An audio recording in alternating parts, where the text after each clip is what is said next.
Hey folks, back again for part two. It looks like I ran over a little bit without realizing it on my first recording. So we're just talking about the resources and why it's such a great idea to be able to give your students, outside resources that they can look into on their own time.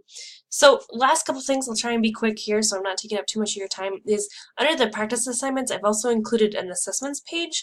And this assessments page would be essentially an area with quick tests, maybe 10 questions, on different areas of data that learners should know about that they can come here and take on their own time just to see if they're actually grasping the content, and perhaps if there's one that they're not grasping, they can test themselves to see if they're improving, and things like that. It would be a great way to allow the adult learners to go in and assess themselves instead of doing quizzes and tests, because that's not something that you can do with adult learners.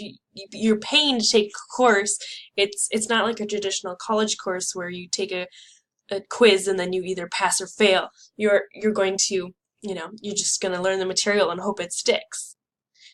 So, and then there's one other piece here that I've linked to on the share page that we have, but I don't actually include on the hub page here. So I'm going to click over to that. You'll have a link to it. It's just not something that you'd want to see on the hub per se, but it's just something that I included for the course here. I wanted to show the different things that I was connecting this hub to as far as the resources for the class. So obviously the first one is going to be the enriched virtual model. That's really what we're trying to do here with the hub. It's going to be the best thing for adult learners. As working professionals, adult learners often lack the time that typical students attending courses through school or colleges have to dedicate to their learning. So we're seeing a gradual movement from face-to-face learning and at conferences and people coming to a company to do in-house teaching to online learning. And I think that instead of just facilitating online learning, it's going to be important to ensure that you have face-to-face time with the teachers or instructors that are still available to others who can benefit from it. So it's just a model here from the Horner and Staker material that we have showing, this enriched virtual model that we learned about. So next piece that we have from Horner and Staker that I think was really important for Hub is the student agencies. So I think a big part of, as they mentioned, and I agree with, the big part of student-centered learning is that students develop that sense of agency and ownership for their process. So especially with adult learners, they're paying for this, so they really are invested in their learning. So things like those assessment tests that are available on a hub, it allows them to go in and see where they're doing on their own time without feeling like they're being graded or passing or failing.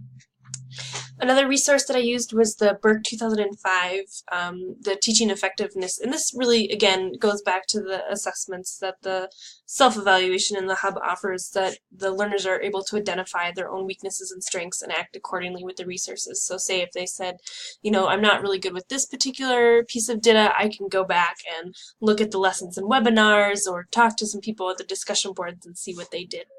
One of the resources that I used for the course that wasn't actually a required reading, this was actually the piece that I brought to the table kind of on my own volition that I really liked, was the Adding Tech Variety, and they have a really cool framework that kind of helps us determine, what of these media and tech tools can actually be utilized effectively for online learning situations, because honestly, while we learned about several really great tools in the course, there are hundreds of tools out there, and you never really know which ones to use for the greatest effectiveness. So this really sets a framework showing, and it lists the 10 pieces here that you can see, like, is the tone and climate right for your audience? Is it give encouragement? Is it, are you introducing enough variety into your course with these tools? So I thought that was a really great resource for really kind of narrowing in on the tools that you should use.